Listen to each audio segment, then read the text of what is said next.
Harry Potter and the Prisoner of Azkaban by J.K. Rowling. Chapter 15, The Quidditch Final, Part 2. He fell through the air and woke with a start. It was a few seconds before Harry remembered that the match hadn't taken place yet, that he was safe in bed, and that the Slytherin team definitely wouldn't be allowed to play on dragons. He was feeling very thirsty. As quietly as he could, he got out of his four-poster and went to pour himself some water from the silver jug beneath the window. The grounds were still and quiet. No breath of wind disturbed the treetops in the forbidden forest. The whomping willow was motionless and innocent-looking. It looked as though conditions for the match would be perfect. Harry set down his goblet and was about to turn back to his bed when something caught his eye. An animal of some kind was prowling across the silvery lawn. Harry dashed to his bedside table, snatched up his glasses and put them on, then hurried back to the window. It couldn't be the Grim, not now, not right before the match. He peered out at the grounds again and, after a minute's frantic searching, spotted it. It was skirting the edge of the forest now. It wasn't the Grim at all. It was a cat. Harry clutched the window ledge in relief as he recognized the bottle-brush tail. It was only Crookshanks. Or was it only Crookshanks? Harry squinted, pressing his nose flat against the glass. Crookshanks seemed to have come to a halt. Harry was sure he could see something else moving in the shadow of the trees too. And next moment it had emerged. A gigantic, shaggy black dog, moving stealthily across the lawn, Crookshanks trotting at its side. Harry stared. What did this mean? If Crookshanks could see the dog as well, how could it be an omen of Harry's death? "Ron," Harry hissed. "Ron, wake up." "Huh? I need you to tell me if you can see something." "It's all dark, Harry," Ron muttered thickly. "What are you on about?" "Down here." Harry looked quickly back out the window.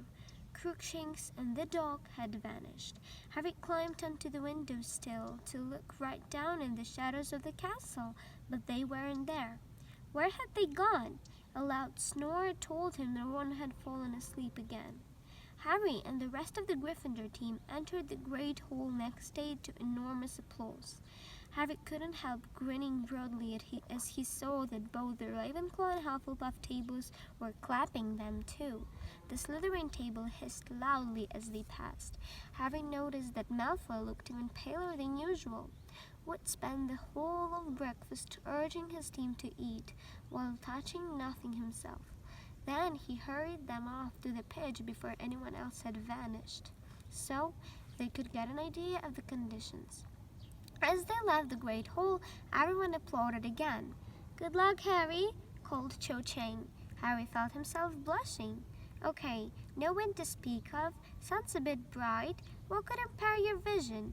Watch out for it, ground's fairly hard. Good, that'll give us a fast kickoff."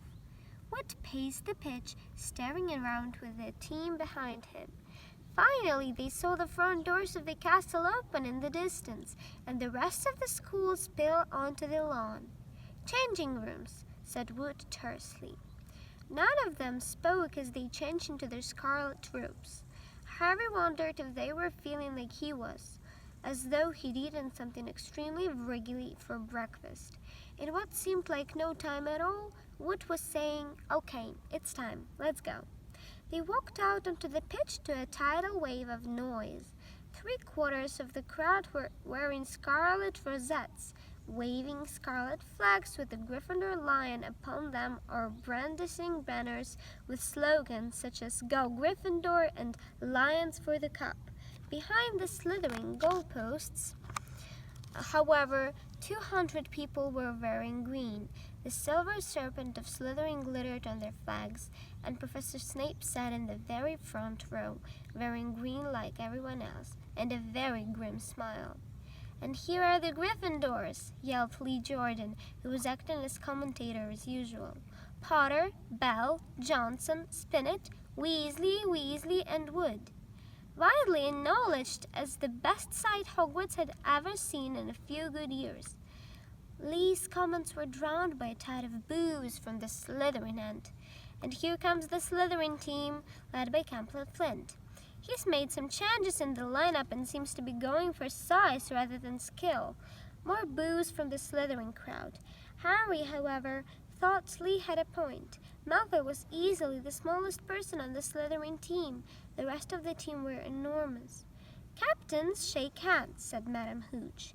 Flint and Wood approached each other and grasped each other's hands very tightly. It looked as though each was trying to break the other's fingers. "Mount your brooms," said Madame Hooch. 3, 2, 1. The sound of her whistle was lost in the roar from the crowd as 14 brooms rose into the air. Harry felt his hair fly back off his forehead. His nerves left him in the thrill of the flight. He glanced around, saw Malfoy on his tail, and sped off in search of the snitch. "And it's Gryffindor in possession." Alicia Spinnet of Gryffindor with a quaffle, heading straight for the Slytherin goalposts, looking good. "Alicia! No!" Quaffle intercepted by Warrington. Warrington of Slytherin tearing up the pitch. Wham! Nice bludger work there by George Weasley. Warrington drops the quaffle. It's caught by Johnson. Gryffindor back in possession. "Come on, Angelina!" Nice swerve around Montag. "Duck, Angelina! That's a bludger!" She scores! 10-0 to Gryffindor. Angelina punched the air as she soared around the edge of the pitch. The sea of scarlet below was screaming in delight. "Ouch!" Angelina was nearly thrown from her broom as Marcus Flint went smashing into her. "Sorry," said Flint as the crowd before booed. "Sorry I didn't see her." Next moment, Fred Weasley had chucked his beater's club at the back of Flint's head. Flint's nose smashed into the handle of his broom and began to bleed. "That will do," shrieked Madame Hooch, zooming between them. "Penalty to Gryffindor for an unprovoked attack on their chaser. Penalty to Slytherin for deliberate damage to their chaser." "Come off it, miss," howled Fred, but Madame Hooch blew her whistle, and Alicia flew forward to take the penalty. "Come on, Alicia," yelled Lee into the silence that had descended on the crowd. "Yes, she's beaten the keeper, 20-0 to Gryffindor." Harry turned the firebolt sharply to watch Flint, still bleeding freely, fly towards to take the Slytherin penalty. Wood was hovering in front of the Gryffindor goalposts, his jaw clenched. "Course, Wood's a super keeper," Lee Jordan told the crowd, as Flint waited for Madame Hooch's whistle. "Super, very difficult to pass, very difficult indeed." "Yes, I don't believe he's saved it." Relieved, Harry zoomed away, gazing around for the snitch, but still making sure he caught every word of Lee's commentary. It was essential that he told Malfoy of the snitch until Gryffindor was more than 50 points up. "Gryffindor in possession. No, Slytherin in possession. No, Gryffindor back in possession, and it's Katie Bell. Katie Bell for Gryffindor with a quaffle. She's streaking up the pitch. That was deliberate." Montag, a Slytherin chaser, had swerved in front of Katie, and instead of seizing the quaffle, had grabbed her hand. Katie cartwheeled in the air, managed to stay on her broom, but dropped the quaffle. Madame Hooch's whistle rang out again as she soared over to Montag and began shouting at him. A minute later, Katie had put another penalty past the Slytherin keeper. 30-0? Take that, you dirty, cheating... "Jordan, if you can't commentate in an unbiased way, I'm telling like it is, Professor." Harry felt a huge jolt of excitement. He had seen the snitch. It was shimmering at the foot of one of the Gryffindor goalposts. But he mustn't catch it yet. And if Malfoy saw it, taking a look of sudden concentration, Harry pulled his firebolt round and sped off towards the Slytherin end. It worked. Malfoy went tearing after him, clearly thinking Harry had seen the snitch there. Whoosh! One of the bludgers came streaking past Harry's right ear, hit by the gigantic Slytherin beater, Derek. Next moment, whoosh! The second bludger had grazed Harry's elbow. The other beater, Bowl, was closing in. Harry had a fleeting glimpse of Bowl and Derek zooming towards him, clubs raised. He turned the firebolt upwards at the last second, and Bowl and Derek collided with a sickening crash. "Ha-ha!" yelled Lee Jordan as the Slytherin beaters lurched away from each other, clutching their heads. Too bad, boys. You'll need to get up earlier than that to beat a firebolt. And it's Gryffindor in possession again, as Johnson takes the quaffle. Flint alongside her. Poke him in the eye, Angelina. It was a joke, Professor. It was a joke. Oh, no, Flint in possession. Flint is flying towards the Gryffindor goalposts. Come on, now. Wood, save! But Flint had scored.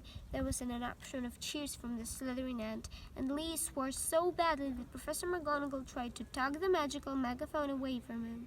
Sorry, Professor, sorry, won't happen again. So, Gryffindor in the lead, 30 points to 10, and Gryffindor in possession. It was turning into the dirtiest match Harry had ever played in. Enraged that the Gryffindor had taken such an early lead, the Slytherins were rapidly resorting to any means to take the quaffle. Bull hit Alicia with his club and tried to say he thought she was a bludger. George Weasley elbowed Bull in the face in retaliation. Madam Hooch awarded both teams penalties, and Wood pulled off another spectacular save, making the score 40-10 to Gryffindor. The snitch had disappeared again. Malfoy was still keeping close to Harry as he soared over the match, looking around for it. Once Gryffindor were 50 points ahead. Katie scored 50-10. Fred and George Weasley were swooping around her, clubs raised, in case any of the Slytherins were thinking of revenge. Paul and Derek took advantage of Fred and George's absence to aim both bludgers at Wood. They caught him in the stomach, one after the other, and he rolled over in the air, clutching his broom completely winded. Madam Hooch was beside herself. You do not attack the keeper unless the quaffle is within the scoring area, she shrieked at Bull and Derek. Gryffindor penalty! And Angelina scored 60-10. Moments later, Fred Weasley pelted a bludger at Warrington, knocking the quaffle out of his hands. Alicia seized it and put it through the Slytherin goal. 70-10. The Gryffindor crowd before were screaming themselves hoarse. Gryffindors were 60 points in the lead, and if Harry called the snitch now, the cup was theirs. Harry could almost feel hundreds of eyes following him as he soared around the pitch. High above the rest of the game, with Malfoy speeding along beside him. And then he saw it. The snitch was sparkling 20 feet above him. Harry put on a huge burst of speed, the wind roaring in his ears. He stretched out his hand, but suddenly the firebolt was slowing down. Horrified, he looked around. Malfoy had thrown himself forward, grabbed hold of the firebolt's tail, and was pulling it back. You! Harry was angry enough to hit Malfoy, but he couldn't reach. Malfoy was panting with the effort of holding to the firebolt, but his eyes were sparkling maliciously. He had achieved what he'd wanted. The snitch had disappeared again. Penalty! Penalty to Gryffindor! I've never seen such tactics! Madam Hooch screeched, shooting up to where Malfoy was sliding back onto his Nimbus 2001. You cheating scum! Lee Jordan was howling into the megaphone, dancing out Professor McGonagall's reach. You filthy, cheating Professor McGonagall didn't even bother to tell him off. She was actually shaking her fist in Malfoy's direction. Her hat had fallen off, and she, too, was shouting furiously. Alicia took Gryffindor's penalty, but she was so angry she missed by several feet. The Gryffindor team was losing concentration, and the Slytherins, delighted by Malfoy's fool on Harry, were being spurred on to greater heights. Slytherin in possession. Slytherin heading for a goal. Montague scores, Lee groaned. 70-20 to Gryffindor. Harry was now marking Malfoy so closely their knees kept hitting each other. Harry wasn't going to let Malfoy anywhere near the snitch. Get out of it, Potter! Malfoy yelled in frustration as he tried to turn and found Harry blocking him. Angelina Johnson gets the quaffle for Gryffindor. Come on, Angelina, come on! Harry looked around. Every single Slytherin player apart from Malfoy, even the Slytherin keeper, was streaking up the pitch towards Angelina. They were all going to block her. Harry wheeled the firebolt around, bent so low he was flying flat along the handle, and kicked it forwards. Like a bullet, he shot towards the Slytherins. Ah! They scattered as the firebolt zoomed towards them. Angelina's way was clear. She scores! She scores! Gryffindor lead by 80 points to 20. Harry, who had almost pelted headlong into the stands, skidded to a halt in midair, reversed, and zoomed back into the middle of the pitch. And then he saw something to make his heart stand still. Malfoy was diving, a look of triumph on his face. There, a few feet above the grass below, was a tiny golden glimmer. Harry urged the fireball downwards, but Malfoy was miles ahead. Go, go, go! Harry urged his broom. They were gaining on Malfoy. Harry flattened himself to the broom handle as Bowl sent a bludger at him. He was at Malfoy's ankles. He was level. Harry threw himself forward, taking both hands off his broom. He knocked Malfoy's arm out of the way and... Yes! He pulled out of his dive, his hand in the air, and the stadium exploded. Harry soared above the crowd, an awed ringing in his ears. The tiny golden ball was held tight in his fist, beating its wings hopelessly against his fingers. Then Wood was speeding towards him, half blinded by tears. He seized Harry around the neck and sobbed unrestrainedly into his shoulder. Harry felt two large thumbs as Fred and George hit them, then Angelina, Alicia, and Katie's voices. We have won the cup! We have won the cup! Tangled together in a many-armed hug, the Gryffindor team sank, yelling hoarsely back to earth. Wave upon wave of Crimson supporters was pouring over the barriers onto the pitch. Hands were raining down on their backs. Harry had a confused impression of noise and bodies pressing in on him. Then he and the rest of the team were hoisted onto the shoulders of the crowd. Thrust into the light, he saw Hagrid, plastered with crimson rosettes. Yeah, beat him, Harry. Yeah, beat him. Wait till I tell Buckbeak. There was Percy, jumping up and down like a maniac, all dignity forgotten. Professor McGonagall was sobbing harder than Wood, wiping her eyes with an enormous Gryffindor flag. And there, fighting their way towards Harry, were Ron and Hermione. Words failed them. They simply beamed as Harry was borne towards the stands, where Dumbledore stood waiting with an enormous Quidditch cup. If only there had been a Dementor around. As a sobbing Wood passed Harry the cup, as he lifted it into the air, Harry felt he could have produced the world's best Patronus.